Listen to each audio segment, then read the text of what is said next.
Hello and welcome to the Germany Medicine Stories podcast. Please note that nothing that I or any of my guests say here is or should be misinterpreted as medical information or advice. These are personal stories, not prescriptions. Okay, so today we have another of my favorite kind of episodes, and that is with mothers about how they use this stuff on their children to understand their symptoms, to help them with their symptoms. Um, Jane shares about some growing pains in her son and like her first kind of big win with GNM. And then with the same son, a couple other symptoms being congestion at nighttime, and then a really interesting case of Bell's palsy, so paralysis in half of his face. Um, and yeah, just really cool to hear how she like in the moment responded because of what she knew about Germany medicine. Um, yeah, and then a couple other smaller little case studies of her with other children, with her other children, and then also um, with a friend whose two children were had this like chronic recurring cough until she helped them Sherlock what was going on. So really sweet episode. If you're a mother, if you're ever going to be a mother, if you know a mother, definitely give it a listen. Okay, enjoy. Yeah, I so love GNM and what it's done for me, like as a mother, Mhm. specifically as a mother, in helping to help my children through their symptoms and like opening up the conversations that I wouldn't have normally thought to have with my kids. Yeah, yeah. Yeah, Okay, well, why don't we dive into the stories because it just shows this so beautifully. Do you want to start with the growing pains? sure. Okay, so my son, probably since around 4 years old, he would start waking up in the middle of the night with very painful pain in his legs that we call growing pains. And it was so bad that like we'd be up for a couple hours of the night. Mm. He might finally get back to sleep. We'd rub some lavender on his legs and I'd have to put like a cold cloth on his legs and I'd just be up with him and he'd just be moaning and crying and then he'd finally fall back asleep and then he might wake up again. Yeah. And this would happen, I would say like a few times a month. Well, and actually, whenever he played with bigger kids, basically. But I didn't like I put that together, but this was before I really knew anything about GNM. So I Yeah. kind of had the awareness of like, geez, it seems to be like happening after he plays with his older cousins, or like, oh, he was playing with the neighbors today, but and like, oh, he must have just like been really straining his legs to like run really fast or something, Right. Didn't quite know what was going on, and so couldn't really help him. So we just Mhm. suffer the consequences of whatever and lose a lot of sleep. And then when I had finally learned a little bit, I was probably, right in the middle of taking Sherlock. Uh, I started talking to him. Like the next time he woke up with growing pains, I asked him, what did you do today? What did you do today that made you feel like you couldn't keep up? And he was like, oh, I was running with my cousins and they were running way faster than me and I couldn't keep up to them. And I just said, well, that is actually what's causing the pain in your legs. So, what you have to do is connect the dots. So, you told your legs they weren't going fast enough. So, now your body's working really hard to make your legs faster. Your body's working really hard to make your legs stronger so that next time you go run with them, you can keep up with them. But all you have to do to make the pain go away is just realize that that feeling that you had when you couldn't keep up is what is actually causing this feeling in your legs right now. Uh, And he literally just went to sleep. He's like, he's a very smart kid too. Like he's always cool. been very sharp. Yeah. So that was not a big deal for him to like connect the dots and then just like fall Hmm. back asleep.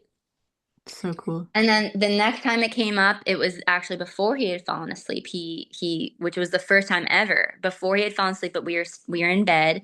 He started getting that pain, and just asked him, and he said, "Oh yeah, it was this," and then he just went to sleep, no issue. And ever since then, this is like several years ago, or a few years ago now, he's had growing pains a couple of times, but he doesn't even need me to prompt him now. He'll All just kind of right. prompt himself and say, "Oh yeah, my legs are hurting. Oh yeah, well obviously I was riding bikes with Jack and and then the pain will go away and he'll fall asleep." So Oh, that is how one that cool. you like cannot argue with, right? Like Totally. It just must so make cut and him dry. like pretty stoked that he can do that, that he understands Mm, why. I think I don't know. I feel like it's just like normal for like he's just Yeah. like taking it for granted. I don't know. Yeah. But So yeah. cool. Very cool. And that was your first like success, let's say, like first time really applying GM. Yeah, I would say that was definitely the first big success. Cool. Yeah. And Cool. like like my husband, he totally believes it all, but again, he doesn't dive into it or study it. And he's also still skeptical. Like he's like, yeah, I totally believe this is true, but I also believe there are a number of reasons that could Yeah. cause, XYZ. And I'm always like, no. Maybe with some things, but not, but to Uh-huh. have such a, because it happened right before his eyes too. He was awake with us in bed and saw the conversation happen and saw him just fall asleep, which normally he'd be up for a couple hours. And Tim's like, yeah, good, like high five, good job. Aw, So, yeah, that's awesome. Okay, and then what about the congestion? That's the same sun, right? same son. Okay. Um, so it started last summer. He would wake up in the morning with like a lot of congestion. Hmm. And then it would just dissipate throughout the day. Like it was a non-issue throughout the day, but every morning when he woke up, he would be like blowing his nose, sneezing. It felt like it was the congestion that was actually waking him up, but I think Mm. he was probably half awake already. And the only thing that lined up was we had moved into our camper. As we always do, we camp every summer in like a trailer, camping trailer. And it was so tempting to like blame the mold, like it must be moldy in here because it does Mm. have like a musty smell. And Yeah. I also was congested all summer in the camper. So it was like so tempting to blame because I had no idea what else it could be. Yeah. But I didn't really reflect properly because when I finally reflected properly, I realized that he started sleeping in his own bed. He was that 6.5 that summer, like turning 7. And he finally, for the first time in his life, started sleeping in like his bed in the camper. Um, so what prompted me to like reflect properly was because the congestion, even when we moved back into our house, the Mm. congestion stayed. Like I was fully expecting it to clear up, but it didn't. Um, it stayed. And so then I was like, okay, what could this be? Like, I can't believe he's still congested. Or I thought it must be some conflict due to, like, connected to camping. Yeah. But no, so I reflected. I was like, oh, duh. Like, he's still sleeping in his own bed in the house, which is also the first time because we just have a huge family bed that we all sleep in with like kids' beds on the ground. Yeah. And I realized, okay, yeah, this totally started because he started sleeping in his own bed in the camper. He's still sleeping in his own bed here. He must be going to sleep like afraid. Like I feel like he must be sensing for danger. Hmm. And so I just started talking to him at bedtime, like, are you afraid of anything when you're going to sleep? And he's like, well, yeah, like I'm alone. Mm. Um, and like, cause it's his first time falling asleep alone. Yeah. And I do think I started to track if someone had fallen asleep with him in his bed versus and I mean, we're right there. He's not like actually alone. We can literally reach down and touch him, but in his perception, he's like alone. He's not Hmm. cuddling. And I think I started to track like if he fell asleep alone, does he wake up with the congestion versus if I fall asleep in bed with him? And it did seem like it was like less pronounced, but Hmm. still there. Yeah, so I just started helping him make the connection. So I think that you're waking up in the morning with like such a stuffy nose because you're going to sleep feeling afraid because you're alone and or because you're afraid of whatever. Like you tell me, what is it that you're afraid of? And he said just the feeling of being alone, some like something gonna come get him or Hmm. something.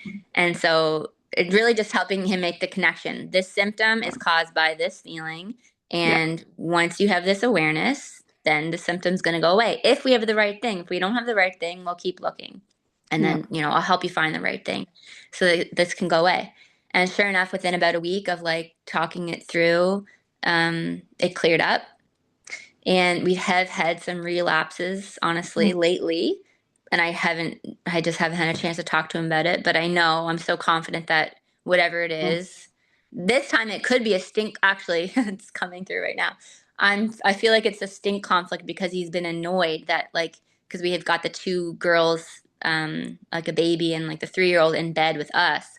And he the way the bedtime's set up, like he wants us in bed with him to read, but we read from our bed. Anyways, I feel like it's probably an annoyance, like a stink conflict now, because Mhm. he's like, ugh, I have to fall asleep by myself. And like the big girl, like the little Mm. girls get mom, I feel like it's probably that. So I'm going to talk to him another round, but And the just to clarify that for people, like the sensing for danger, it really is like you're trying to sniff out something you can't see, right? So you were a little kid, it's dark, like you're in bed, and it's like the words you kind of were saying was like something gonna come get him. He doesn't know what though, right? It's just but something, some vague danger that he needs to be on alert for, and that is completely the sensing for danger conflict.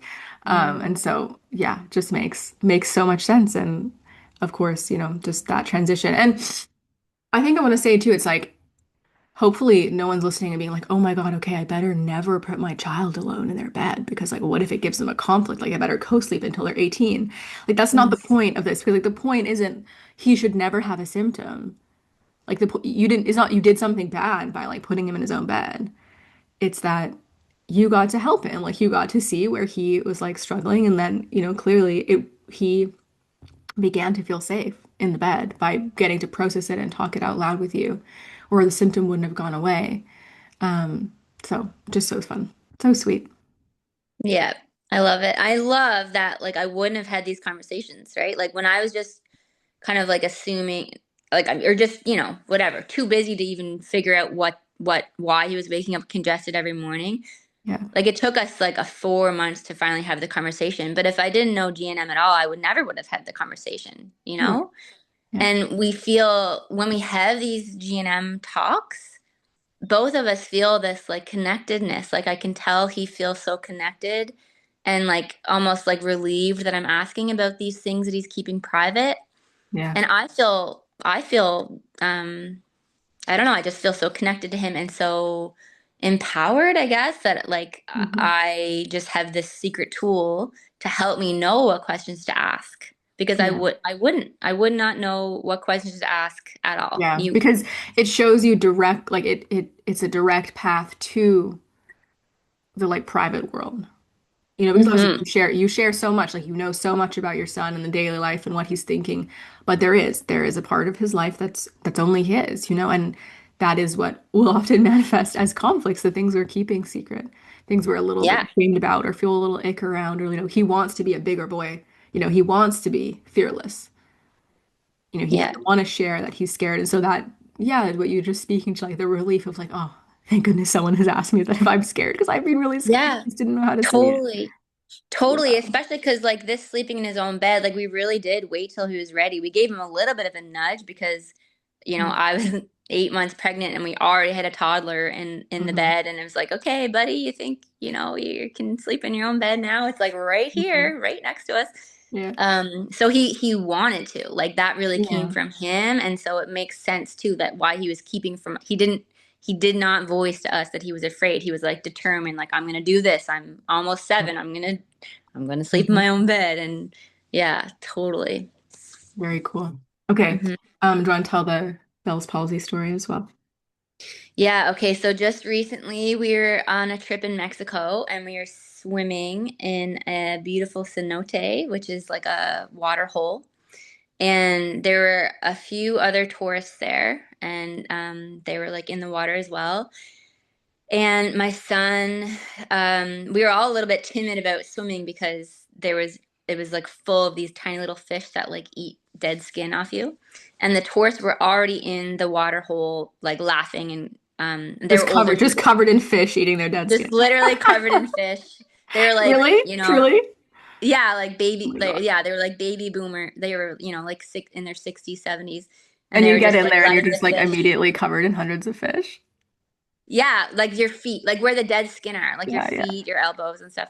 Wow. Anyway, they That's were like wild. laughing and we were just kind of standing there like, oh, I don't know, are we gonna go in? Like, anyway, so my son bravely puts his foot in and he wasn't expecting anyone to be looking at him. And as soon as he puts his foot in and the little fish swim up to him, it was these four older people and they all just made this big reaction because my son like was like, oh, made like a thing and like pulled his foot out of the water, like a Hmm. little, a little uh we'll say like girly reaction, like a reaction that he Hmm. wouldn't have wanted to be witnessed, we'll Right. say, Hmm. especially not by strangers. Yeah. And they all just burst into a roar of laughter and like, oh, Hmm. he's so cute, and just making all these remarks. Right. The last thing that like a seven, is he seven? Yeah, he's Yeah, a 7. 7-year-old boy, like, don't call me cute. It's not what you Yeah, call. Yeah. yeah. Mhm. And like, and just to, he's in his own private world, dipping his foot in and not realizing that Hmm. everyone was watching him. So, I don't know, 10, we stayed for like another 10 minutes and then we walked down into the town. And as we were walking down into the town, I look at him and I notice that the the right side, I don't know, I can't remember now, one side of his face, left maybe, was like when he would smile, it wasn't smiling. He wasn't smiling properly, and the left, the same side eye was not closing all the way when he was blinking. Right. So he had like partial And paralysis basically on partial paralysis of his the. face, like, or Hmm. Bell's palsy, like the beginnings of Bell's palsy. And Hmm. my son had, or my husband had this like 10 years ago, and it was horrible experience for him. And he just started panicking. And I was Hmm. like, it's okay. Like I looked up right now. I looked it up right away. I was like, is this conflict active or a healing symptom? I was like, okay, it's conflict active. Perfect. So something just happened to cause this, and like Yeah. don't worry about it. Like I'm gonna talk to him. Like I'm saying this in secret as we're like walking, like don't worry, I'm gonna talk to him. It'll be fine. He's gonna be fine. He's not gonna be paralyzed for like 6 weeks. Right. Like don't worry. So I took my son aside, and like everyone else went to the restaurant. I took him aside and I said, "Fuck, like what happened? Did something just happen that really embarrassed you or made you feel um, defaced? Like what just happened, buddy?" And he was like, "Yeah, it was those people, those old people. They all were just making fun of me. That's how he perceived it, as them making fun." Yeah. And Yeah. Yeah. I was like, ding, ding, ding. Like, obviously, I remembered the thing, but I didn't really think much of it.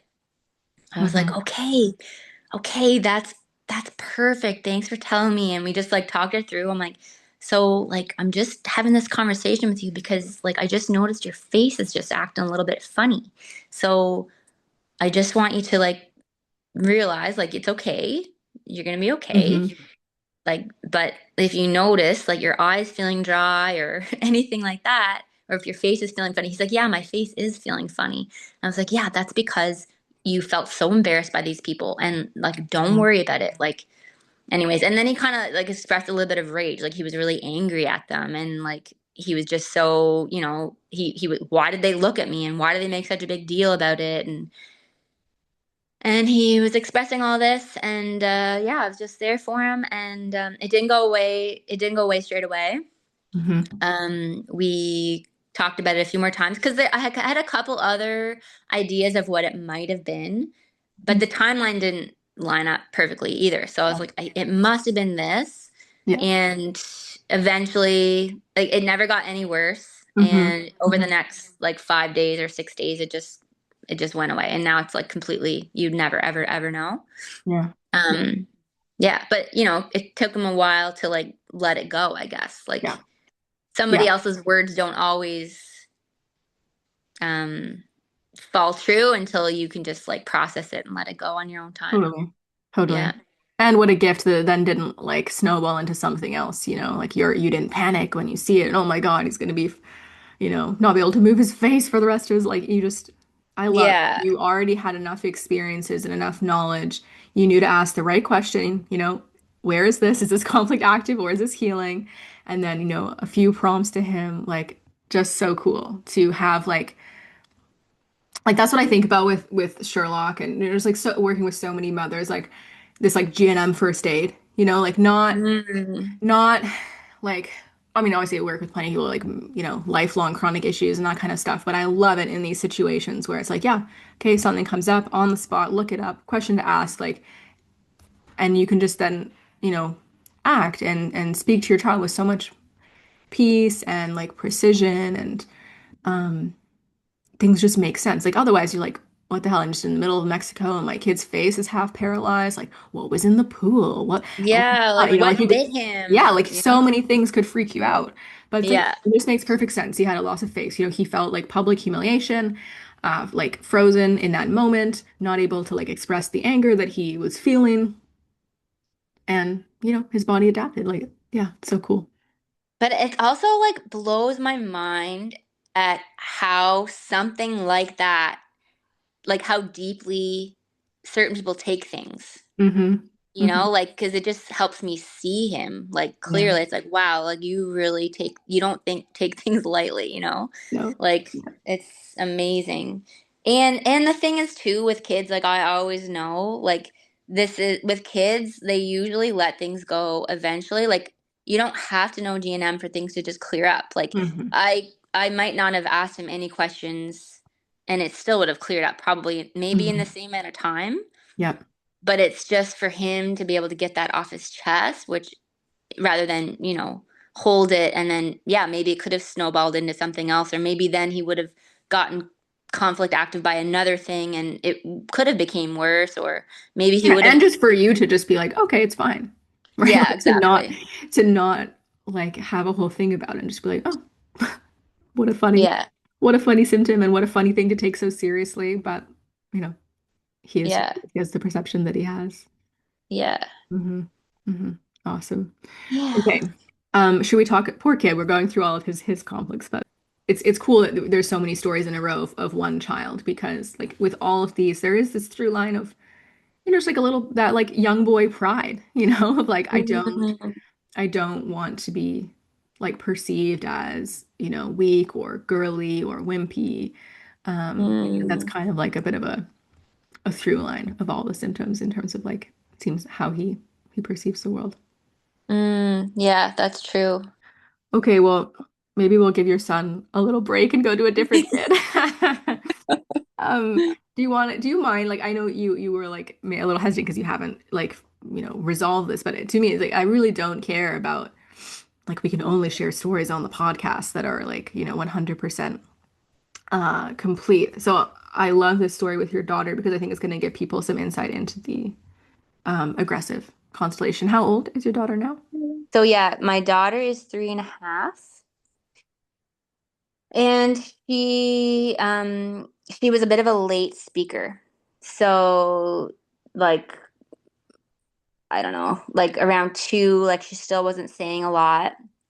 And she's still, yeah, she's just like a little bit of a late speaker, and her speech is not super, super clear. Hmm. It's gotten way better. It's probably pretty much age appropriate now, but it just took her a little while. Hmm. And so she developed aggressive constellation Hmm. around like actually being misunderstood. So if we misunderstood, like, she's asking for something and we Hmm. misunderstood what it was, and we respond, she's asking for the purple cup and we say, what? You want the whatever? Sup? Whatever, Yeah, yeah. we repeat it back to her wrong. She instantly like freaks out, like throws whatever she's holding. It's just like Hmm. instantaneous misunderstand. We're having a huge blowout. And yeah, I didn't, again, same thing, like just didn't really know what was going on. Just like, I kind of feel that way sometimes, I hate being misunderstood. I'm like, this is coming from me. Like, I Hmm. always want everyone to understand me the first time. I don't want to say things twice. Hmm. Um, but then I think it was while we were in Sherlock, we were talking about the aggressive constellation, and I was like, you know what? I'm pretty sure this is my daughter. Mm-hmm. And she also had a few other symptoms that go along with this. So, nail biting, which Mm-hmm. started so young, like 18 months old. I'm like, what? My daughter is biting her nails at 18 months. Like, does that Mm-hmm. exist? Mm-hmm. And then more recently, she developed like twirling her hair, like really, like kind of like aggressively, like twirling her Mm-hmm. hair, and then picking her lips. She will sometimes just like pick her lips. If she's really angry, like really recently, we had a very pronounced situation, and she picked them till they bled. Mm-hmm. And it was like very clearly like she's angry right now and angry at herself, and she went and picked them till she bled, Mm-hmm. which is so hard to see. This beautiful little like, Mm-hmm. actually she just turned 4. Um, this Mm-hmm. sweet little 4-year-old like harming, self-harming. Yeah. Yeah. So the two sides of the aggressive constellation. So sometimes she's like, it sounds like in the manic where it's like she's yelling, screaming at you guys, Yeah. throwing her shit at you. And then sometimes it's the depressive aggressive where it's like it's directed at herself.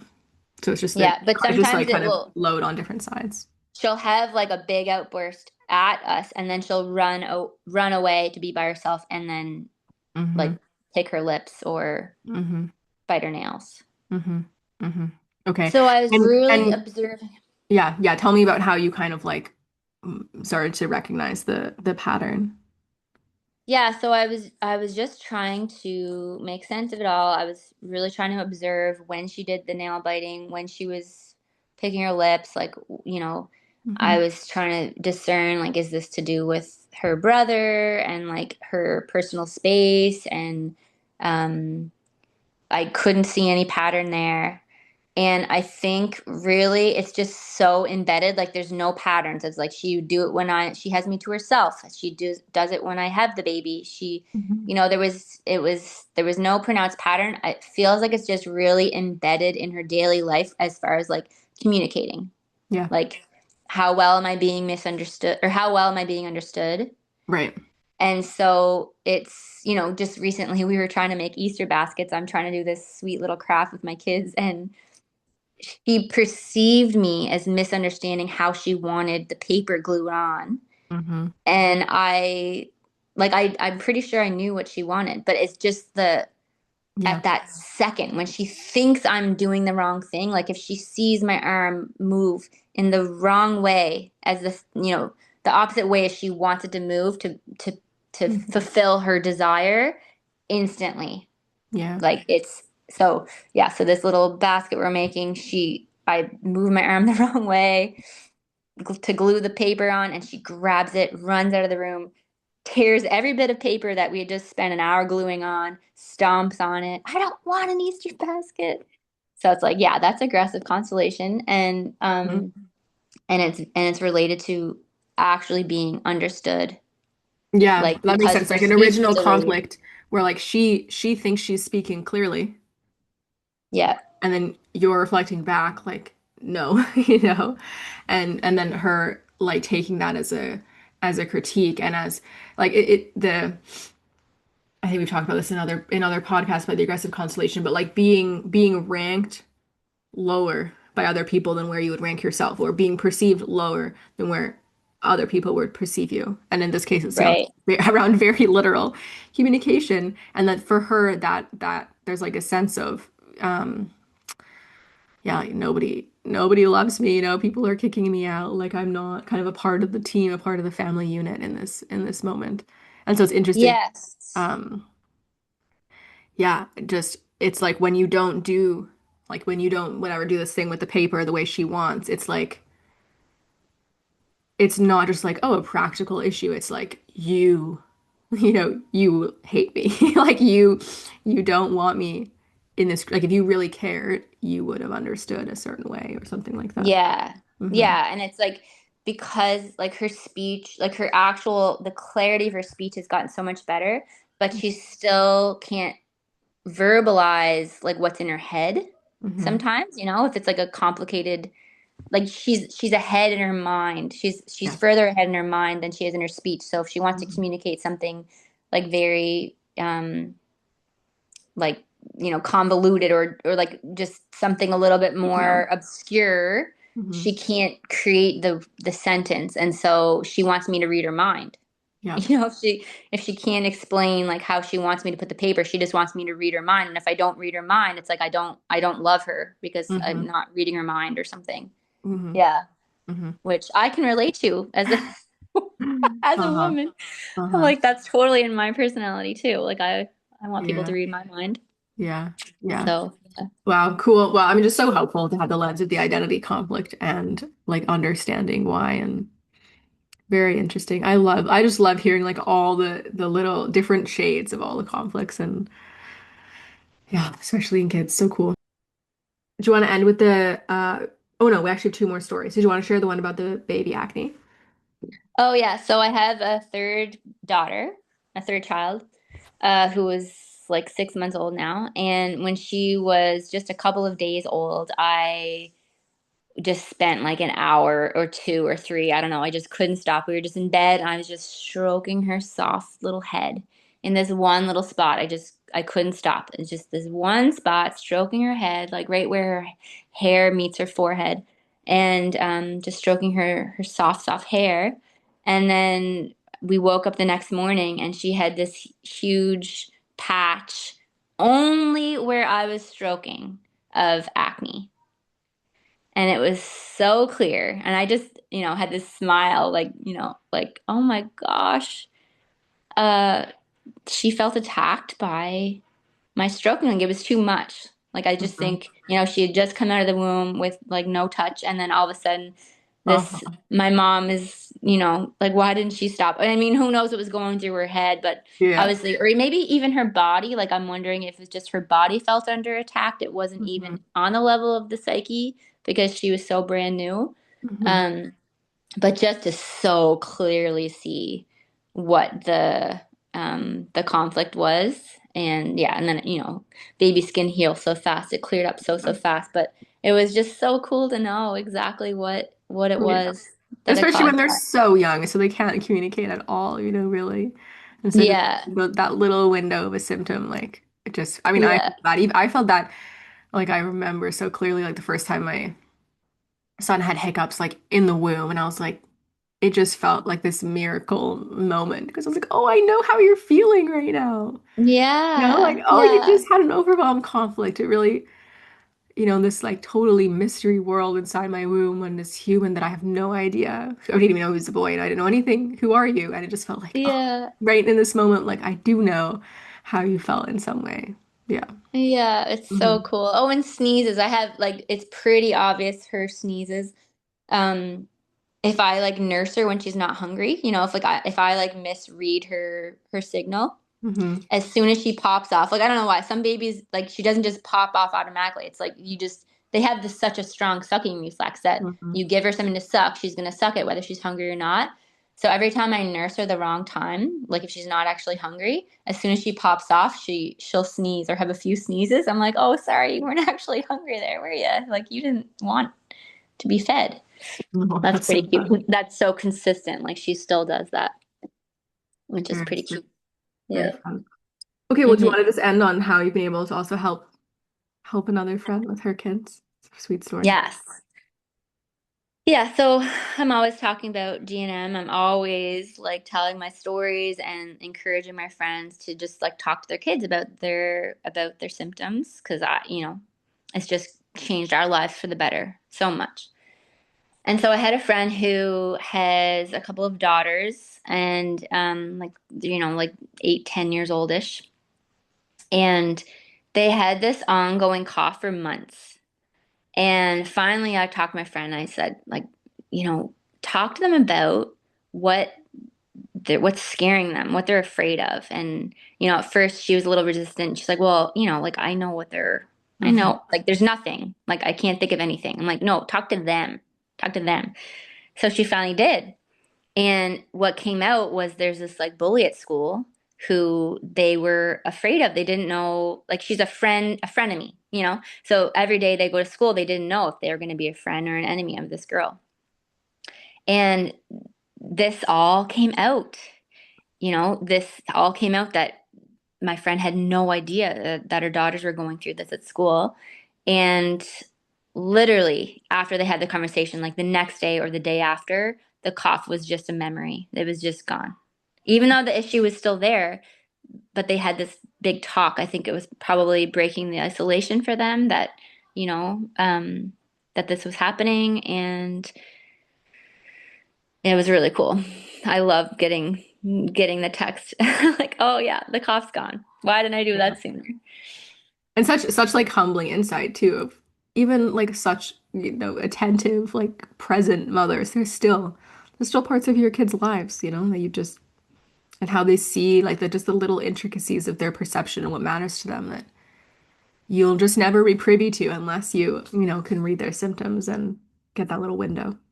Yeah, yeah, because like we said, it's literally the things that they're not talking to us about. It's the things that we don't know that are causing symptoms. Hmm. It's those things. The big, big things are less likely to cause symptoms because we're all in this together. You know, you don't have the emotional isolation. It still can be there depending on how we perceive it. But Yeah. yeah, it's those little sticky little private kind of things that we Yeah. don't know about. Yeah. Yeah. So I Yeah. love it. I love getting this insight into my kids and like having those conversation starters and, Hmm. you know, Hmm. helping them through. So Well, thank you so much.